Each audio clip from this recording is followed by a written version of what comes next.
तो hi guys, स्वागत है आपका अपने प्लेटफॉर्म वैष्णो एकेडमी पर। तो दोस्तों, आज हम एसएससी जीडी सामान्य हिंदी का प्रैक्टिस सेट 4 करेंगे।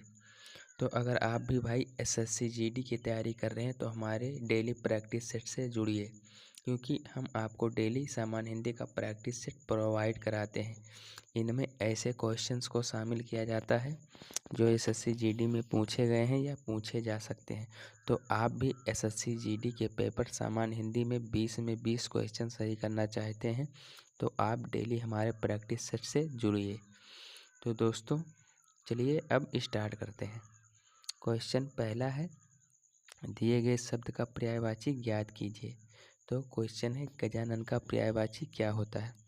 तो गजानन का पर्यायवाची होता है गणेश, जो कि ऑप्शन बी में दिया हुआ है। करेक्ट ऑप्शन क्या होगा? गणेश होगा। अगला क्वेश्चन है, दिए गए वाक्य का वह भाग ज्ञात कीजिए जिसमें त्रुटि है। यदि कोई त्रुटि नहीं है तो कोई त्रुटि चुनिए।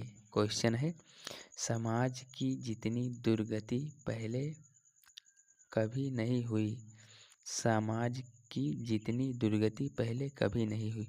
तो इसमें जितनी दुर्गति नहीं होगा उतनी दुर्गति होगा, जितनी के स्थान पर उतनी होगा। तो इसमें गलत क्या है? गलत है जितनी दुर्गति पहले। तो इसमें बी ऑप्शन करेक्ट होगा। करेक्ट होगा बी ऑप्शन। अगला क्वेश्चन है, निम्नलिखित प्रश्न में 4 विकल्प दिए गए हैं, उस सही विकल्प का चयन कीजिए। 2 वाक्यांशों के शब्द का विकल्प हो। तो इसमें क्वेश्चन है, जिसके अंदर की गहराई ताड़ने वाला, दूसरे के अंदर की गहराई ताड़ने वाला। तो दूसरे के अंदर की गहराई ताड़ने वाले का मतलब होता है अंतर्दर्शी। दूसरे के अंदर की गहराई ताड़ने का मतलब होता है अंतर्दर्शी। करेक्ट ऑप्शन है सी। अगला क्वेश्चन है, निम्नलिखित प्रश्न में 4 विकल्पों में से उस विकल्प का चयन कीजिए जो वाक्यांश के लिए एक शब्द हो। तो क्वेश्चन है, जो बहुत क्रूर व्यवहार करता हो उसके लिए एक शब्द क्या है? जो बहुत क्रूर व्यवहार करता है उसे क्या कहते हैं? आतताई। करेक्ट ऑप्शन है बी। अगला क्वेश्चन है,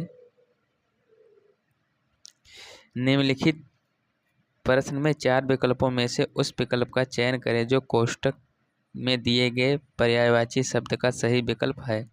तो क्वेश्चन है, आज भी गाँवों में लोगों के घरों में खूंटी बनी हुई दिखाई देती है। क्वेश्चन है, आज भी गाँवों में लोगों के घरों में खूंटी बनी हुई दिखाई देती है। तो डैश खूंटी का पर्यायवाची क्या होगा? तो खूंटी का पर्यायवाची होता है मेख। खूंटी का पर्यायवाची क्या होगा दोस्तों? मेख होगा। करेक्ट ऑप्शन है बी। अगला क्वेश्चन है, निम्नलिखित प्रश्न में 4 विकल्पों में से उस विकल्प का चयन कीजिए जो कोष्ठक में दिए गए शब्द का विलोम है। तो क्वेश्चन है, ठंड का मौसम सभी के अनुकूल नहीं होता। तो अनुकूल का विलोम क्या होगा? तो अनुकूल का विलोम होगा प्रतिकूल। अनुकूल का विलोम क्या होगा? प्रतिकूल। करेक्ट ऑप्शन है सी। अगला क्वेश्चन है, दिए गए वाक्य में रेखांकित शब्द के लिए सही वर्तनी ज्ञात कीजिए। तो क्वेश्चन है, वह आपकी बात अवश्य सुनेंगे। तो एक गलत है, अवश्य है ये अवश्य गलत है। अवश्य होता है ऑप्शन बी के जैसे।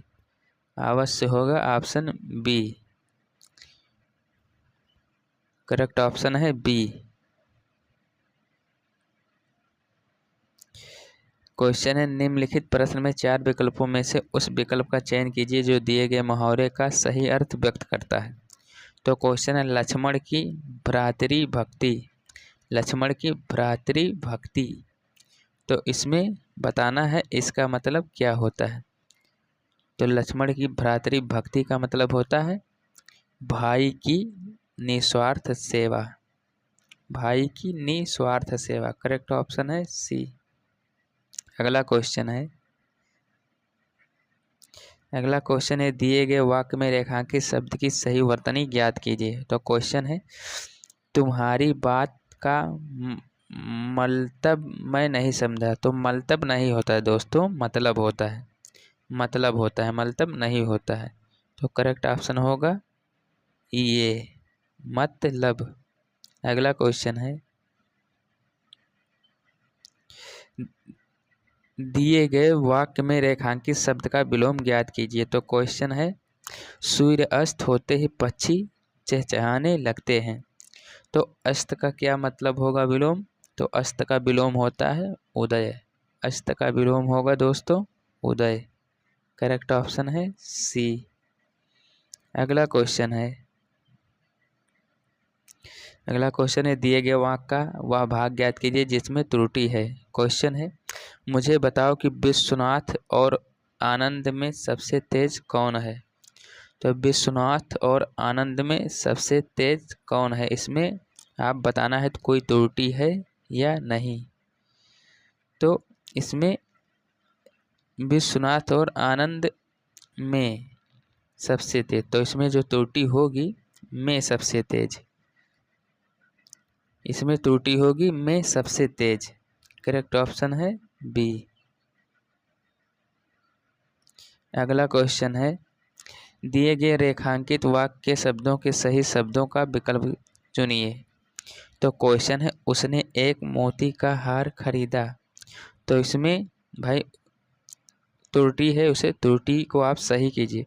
तो उसने एक मोती का हार खरीदा, ये नहीं होगा, होगा ये कि उसने मोतियों का एक हार खरीदा। करेक्ट होगा उसने मोतियों का एक हार खरीदा। तो आप ऑप्शन देख लीजिए, उसने मोतियों का एक हार खरीदा, जो करेक्ट ऑप्शन है ये। अगला क्वेश्चन है निम्नलिखित प्रश्न में 4 विकल्पों में से उस विकल्प का चयन कीजिए जो दिए गए मुहावरे को सही अर्थ व्यक्त करता है। तो मुहावरे का सही अर्थ कौन सा ऑप्शन व्यक्त करेगा, इसे बताना रहेगा। तो मुहावरा है अंगारे बरसना। अंगारे बरसने का क्या मतलब है? तो अंगारे बरसने का मतलब होता है बहुत गर्मी पड़ना। करेक्ट ऑप्शन है ये, अत्यधिक गर्मी पड़ना। अगला क्वेश्चन है निम्नलिखित प्रश्न में 4 विकल्पों में से उस विकल्प का चयन कीजिए जो दिए गए शब्द का तत्भव रूप है। क्वेश्चन है मैंने उस चीज को अदर्घ डैश प्राप्त करने की सोचा था लेकिन नहीं मिला। तो अदर्घ का आपको तत्भव बताना है। तो अदर्घ का तत्भव क्या होता है? तो आपको भी पता है ये आधा का तत्सम है अदर्घ। तो अदर्घ का तत्भव होगा आधा। करेक्ट ऑप्शन होगा बी।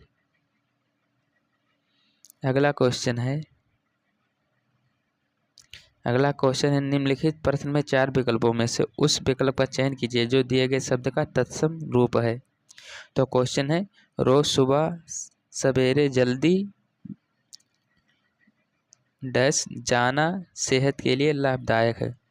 तो जो कोष्टक में दिया गया है उठ, रोज सुबह सवेरे जल्दी उठ जाना डैश सेहत के लिए लाभदायक है। तो इसमें उठ का तत्सम बताना है क्या होगा। तो उठ का तत्सम होता है उत्तिष्ठ। उठ का तत्सम होगा उत्तिष्ठ। करेक्ट ऑप्शन है बी, सॉरी दोस्तों, करेक्ट ऑप्शन है सी। तो दोस्तों ये टोटल 15 क्वेश्चन करवा दिए हैं। सामान्य हिंदी में 20 क्वेश्चन आते हैं जिसमें से 5 क्वेश्चन पैराग्राफ के हमने छोड़ दिए हैं, जो आपको लास्ट में एग्ज़ाम नज़दीक आएगा तो मैराथन के थ्रू पूरा करवा दिया जाएगा। आप कमेंट करना कि वीडियो कैसी लगी है, और हाँ अगर वीडियो अच्छी लग रही है तो आप वीडियो को लाइक शेयर और सब्सक्राइब कर सकते हैं। वीडियो देखने के लिए धन्यवाद दोस्तों।